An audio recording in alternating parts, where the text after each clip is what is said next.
Hello students, welcome to Magnet Brains Hindi. मेरा नाम है अवनीश त्रिपाठी। तो और एक इंपॉर्टेंट चैप्टर के साथ, इंपॉर्टेंट चैप्टर के पीवाईक्यू के साथ यूपी बोर्ड के लिए हम आपके सामने मौजूद हैं। सारे चैप्टर्स के हम एक एक करके पीवाईक्यूज देख रहे हैं, प्रीवियस ईयर क्वेश्चंस जो आपकी परीक्षा के लिए बेहद जरूरी हैं। उससे आपके चैप्टर का रिवीजन भी हो रहा है और आपको आइडिया भी लग रहा है कि किस तरह के क्वेश्चन पूछे जाने हैं। ठीक है, तो आज जो बंधुत्व, जाति और वर्ग वाला एक महत्वपूर्ण पार्ट 3 है आपका प्राचीन इतिहास का, इस पार्ट का चैप्टर में जो सारे पीवाईक्यूज पूछे गए हैं उनको एक एक करके डिस्कस करेंगे, देखेंगे। कुछ ही क्वेश्चंस पूछे गए हैं लेकिन इंपॉर्टेंट हैं।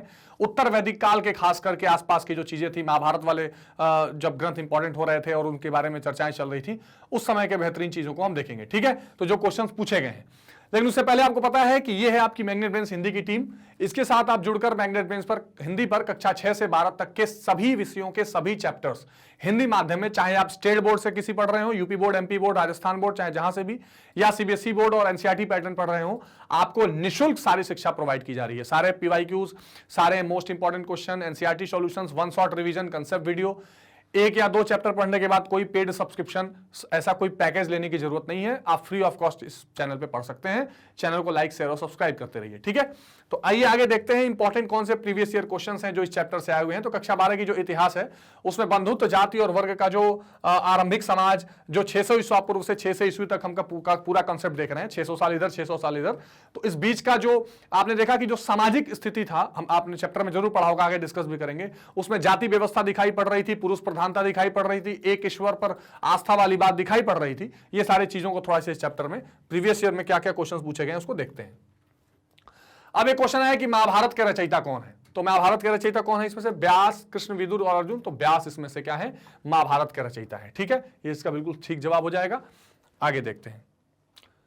ठीक है, अच्छा, व्यास को ही क्या, वेद व्यास को ही क्या माना जाता है? चारों वेदों का भी संकलन करता माना जाता है उसको। देखिए, कई लोग वेदों के रचयिता भी कहते हैं, लेकिन एक बात ध्यान रखिएगा कि वेदों की रचना किसी ने नहीं की है। वेदों को अपौरुषेय कहा गया है, यानी किसी पुरुष ने उसको नहीं लिखा है, ये भगवान की वाणी बताई गई है। तो उसका संकलन करना, उसको एक ठीक से फॉर्मेट बनाना, ये वेद व्यास ने किया था।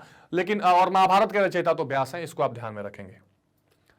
रज्मनामा युद्धों की किताब, फारसी अनुवाद है। ये किसका है? रामायण का, भागवत पुराण का, महाभारत का। तो इसका सही जवाब क्या हो जाएगा? ग, महाभारत का।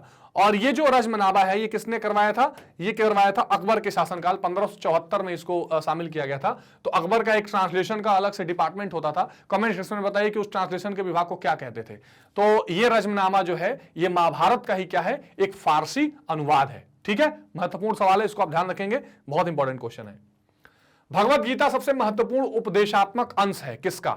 यानी कहां से भगवत गीता को लिया गया है? अब भगवत पुराण से, रामायण से, महाभारत का या देवी भागवत का? तो इसका बिल्कुल सही जवाब क्या हो जाएगा? महाभारत का। ठीक है, तो महाभारत जब युद्ध चल रहा था, तो युद्ध के पहले जो है कृष्ण ने अर्जुन को संदेश दिए हैं, और वही जो है भगवत गीता कहलाती है, जो 18 अध्यायों में संकलित की गई है। ज्ञान योग, भक्ति योग, कर्म योग, 3 इसका प्रमुख भाग है। इसको आप ध्यान रखें, भगवत गीता में बहुत बारी क्वेश्चन पूछा जा सकता है। इसमें 3 भाग है प्रमुख, ज्ञान योग, कर्मयोग और भक्ति योग। ठीक है, महत्वपूर्ण है। और तो इसका सही जवाब क्या हो जाएगा? महाभारत। तो और भगवत गीता में कितने अध्याय? 18 अध्याय। चलिए आगे देखते हैं। उत्तर वैदिक कालीन धर्म की 2 विशेषताओं का वर्णन करिए। तो उत्तर वैदिक, देखिए वैदिक काल, उत्तर वैदिक काल, ठीक है, ये 2 प्रमुख चल रहे थे। तो उत्तर वैदिक काल जो है, उसके धर्म में क्या विशेषता पाई जा रही थी? तो एक तो ये विशेषता पाई जा रही थी कि एक ईश्वर को, एकेश्वरवादी वो धर्म था, मोनोथिस्ट। तो एकेश्वरवादी का मतलब एक ईश्वर में विश्वास रखने वाला। तो उत्तर वैदिक काल धर्म एकेश्वरवादी था। और दूसरा क्या प्रमुख रूप से देखा जा रहा था एकेश्वरवादी के अलावा? तो ये एकेश्वरवादी इंपॉर्टेंट है। और इसके अलावा देखा जा रहा था कि उत्तरकालीन धर्म पुरोहितों द्वारा निर्धारित धर्म था। तो जो पुरोहित होते थे, ये उसको क्या करते थे? कंट्रोल करते थे। आपको पता है कि चारों वेदों के लिए भी पुरोहित थे, होता, उद्गाता, ये तरह के 4 पुरोहित हुआ करते थे अलग अलग धर्मों के लिए। ठीक है, तो अलग अलग, माफ करिए, वेदों के लिए। तो पुरोहितों का बड़ा इंपॉर्टेंट रोल उत्तर वैदिक काल में देखा जा रहा था। ठीक है, चलिए आगे देखते हैं। उत्तर वैदिक काल में सामाजिक संरचना का वर्णन कीजिए। जो सोशल थ्रेट था उत्तर वैदिक काल में, भी क्वेश्चन आपको कब पूछा गया है? 2020 में पूछा गया, महत्वपूर्ण है। सामाजिक संरचना किस तरह से पाई गई थी? तो अब देखिए, समाज में व्यक्ति का दर्जा जन्म के आधार पर निश्चित किया था। तो जो जाति प्रथा थी, ये सबसे महत्वपूर्ण रूप से देखी जा रही थी। ठीक है, जाति व्यवस्था कठोर थी, यानी जन्म के हिसाब से जो जिस वर्ग में आ जाएगा, उसकी वो जाति, वो काम उसके लिए निर्धारित कर दिया जाता था। ठीक है, जाति व्यवस्था कठोर थी। व्यक्ति के व्यवसाय का निर्धारण उसके जन्म से किया जाता था। प्रत्येक जाति के लिए उसका कार्य निश्चित कर दिया गया था। ब्राह्मणों का कार्य अध्ययन करना था। ठीक है, करवाना, अध्ययन करना और करवाना था, वेदों की शिक्षा देना था, यज्ञ करना और करवाना, दान देना और लेना था। ठीक है, ये ब्राह्मणों का काम था। ठीक है, अपनी मान्यता को प्रमाणित करने के लिए बहुधा ऋग्वेद के पुरुष सूक्त मंत्र को उद्धृत करते थे।